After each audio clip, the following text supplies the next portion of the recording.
suppose I'm wondering, was there a certain point along this journey where you realised this is kind of the moment? I had an opportunity about 2.5 years ago to talk to The Rock, just before the Jose Aldo fight that ended up in the Chad Mendes fight. Film was fine. We were talking about a film of his. It was fine. When I got to the question about you and the question about the UFC in that fight, The Rock lit up.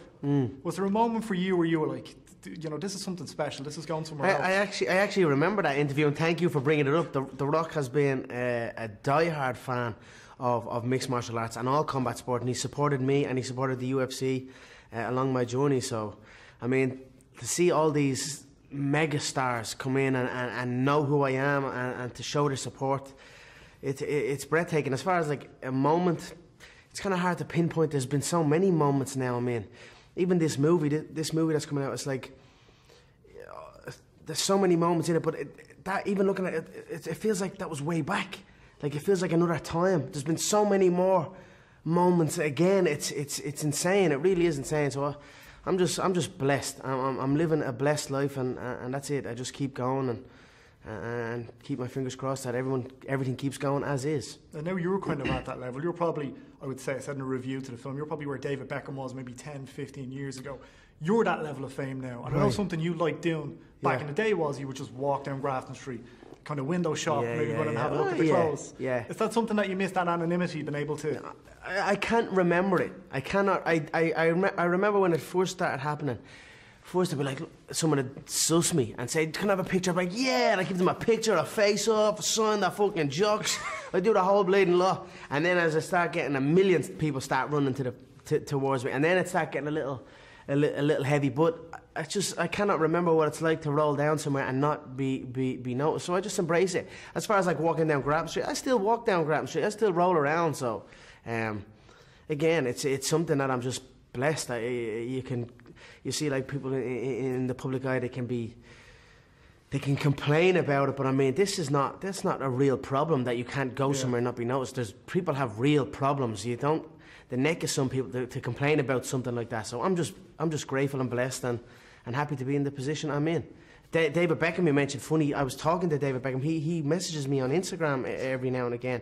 He was at the Ultimate Fighting Championship Performance Institute where I prepared for the Floyd fight, and the ring was there, the ring that I trained in, and he put up a post and tagged me in it. And we were talking about it, and he was like, "It makes me want to get into fighting." I was like, "Say no more, David. We can make that happen. You know, we can make that happen if you want." So we had a little laugh about it. But David Beckham is an OG of the whole picture, I suppose, from a fashion standpoint, which I've capitalised on and I'm continuing to capitalise on. And then obviously from a sporting standpoint, his was football, mine's fighting. But David Beckham is an OG, and I have much respect for him and the empire he has built for himself. And in terms of the UFC and in terms of UFC fighters, how much attention are you paying to these guys and the stuff that these guys are coming out with? Because you're the money fight. Everybody kind of knows you're the money fight, so everybody's going to call you out. Yeah. Are you paying attention to some of them, all of them? Man, I've got everyone clawing. I've got everyone clawing at me, trying to get at me. So, and that's from multiple sports, multiple organisations, multiple everything. So, it's been like that. It's been like that for a long, long time, I feel. So it's just another day for me. I know there are many contenders in the UFC. There are many boxing contenders as well. What interests me is certainly a UFC bout, certainly a defence of my lightweight title. There is a fighter with the interim featherweight or the interim lightweight belt. I feel that will be next. We'll see how the negotiations go. The Diaz trilogy is also there. I can defend my belt against Nate. Maybe we can persuade one of these boxing opponents to step into the octagon, or there's also boxing bouts as well. So there's so many options. I feel to legitimise the belt, there's an interim champion, I'm the unified champion. I feel that will be next. We are currently in contract negotiations, and we'll see where it goes. You obviously had a fantastic relationship with Lorenzo, and still have a fantastic relationship with Dana White, and we see him in the documentary literally giving you that news about Jose Aldo and the rib and stuff. Yeah. How has the relationship with Dana White evolved over time? Because now you're very much part of the company, not just a fighter. We're business partners, and we're friends, lifelong friends. He is a legend of the fight game. I mean, what Dana's done and what Lorenzo's done. Lorenzo is like a mentor to me, and still is. I still converse with Lorenzo daily. We were discussing a casino the other day. I'm trying to get a casino in Las Vegas and just bounce in on that one.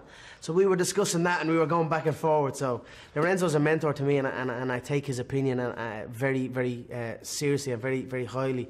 And I always reach out to him on any venture that I get involved in or I'm about to get involved in, and get his opinion. And then Dana's like a brother to me. We're like just lifelong friends. So I'm very, very very blessed to have met them too, and to climbed up the ranks with them too, and long may it continue. And obviously John Kavanagh is your main coach, on Roddy is your striking coach, and those roles are kind of switched for the Mayweather fight a little bit. Yeah. How was that dynamic, and how important are those two guys to you? They've been there since the start, along with Artem and all these other guys. And you know what, this film brought me back because, like I said, there's been so many moments, and although that film wasn't that long ago, it feels like the world I'm in now is completely different than the world I was in then. So it's like this film I was able to go back and like look at who was really there, who was there from the beginning. Like you said, Coach John Kavanagh has been there from the very beginning. Coach Owen Roddy has been there. Myself and Roddy were training partners and sparring partners originally. Then he came in as more of a striking coach. And as far as the switch that happened for the Mayweather fight, it just happened naturally. We set sparring up. And every day when the sparring would happen, Roddy would stand in the ring and John would be outside the ring. So that was the way we went into sparring. So we just kept it that way for the fight. So it worked out perfect. So I'm very happy with it. And again, very, very blessed to know them, these two men. Two highly skilled men in the game of unarmed combat. So I'm very, very blessed. And I think the last time I was speaking to you was on stage at the Mansion House. With John Kavanagh, and the retirement thing had just come out. You'd kind of posted on Facebook. Right.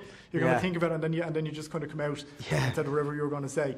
Are you used to that kind of everything you say and every single thing, doing a massive focus on it and reverberating around the world? I mean, it's a difficult balance. I still put my foot in it a few times, so I'm still kind of trying to figure that one out. But it is what it is. It comes with the territory. I just have to accept it and embrace it. And like I was saying on the Late Show today, it's like it's something that I can either let it swallow me and shy away from it, or I can eat it myself and stand tall and put my chest out and roll with it. And I choose to do the latter there and just roll with it, and that's it. So we might have the Tony Ferguson fight next. That's what it's looking like next. In terms of post-MMA career, Shane Black offered you a role in Predators. Shane Black created, Lethal Weapon, great director, nice guys, kiss, kiss, bang, bang. What was the thinking behind saying no to that? Because that seemed like it would have been a great role for you, a great director. You know, I was shooting that Pegasus thing, the commercial thing, which was 3 days. 3 days on for like 10 hours a day, and then I'm gone. Back to focus on what I can focus on. Focus on preparing for combat and focus on building the entities that I'm involved in. It took very little of my time. The Predator one, they came in, they met me face to face. It was a big project. We shook hands. It was great that they came out to meet me, and I was excited about it, but it was too much time, and it was at a time where, and not that I have much more time now, but it was at a time where there was fight. I still hadn't won the lightweight belt yet, and there was many things that I needed to accomplish. So it just didn't come to fruition. So these offers come to me all the time, and I'm always trying to feel what's right and what's not. And I sometimes I've accepted things, and then when it comes down to it, it's like, I can't do. You know what I mean? So that's on me. I should not accept things that I cannot do. So I'm getting a little bit better at that now. And if someone comes to me with something, I'll say yes. I'll say no, or I'll say yes. So that's where we're at. But if you've got a guy like that coming to you, offering you big roles in movies, respected director, is that a direction you see yourself going down? Like Arnold Schwarzenegger's obviously the original Predator. Yeah. Would have just been a nice thing to do. I know. Yeah. I don't know. I don't know where. I don't know. We'll see what happens. I'm not going to say no, right? Because I'm still involved in the fight business. I've taken, if you look at the grand scheme of my fighting career, I've taken very little damage. I've never been dropped. I've been wobbled once. I wasn't even wobbled in the Mayweather fight. I was fatigued and stopped through that. I was wobbled once in the Diaz 1 fight, not once in the Diaz 2 fight. So as far as damage taken, I'm still very young. So I feel I'll keep going in the fight game and see where it's at. Right now I have this movie coming out, which is obviously a documentary style, but I'm executive producer on the project, so it's there for me to explore. We'll see. It's something that they're clawing at me to get in, so we'll see what happens. Before I let you go, final question. Where do you think Irish MMA is going? Post Conor McGregor, post all the guys and the Colin Pendreds and the Paddy Houligans down the line. Where do you think Irish MMA will be in 5 or 10 years' time? I think Irish fighting period, we will always be involved in it, and we will always have a footprint in the fight game. Obviously, I climbed it to another level and brought it to a different level altogether. But it's going to continue to rise. What's the saying? A high tide raises all ships, which is what Artem's opponent shouted out at me from the cage, and it's true. So there's many great fighters.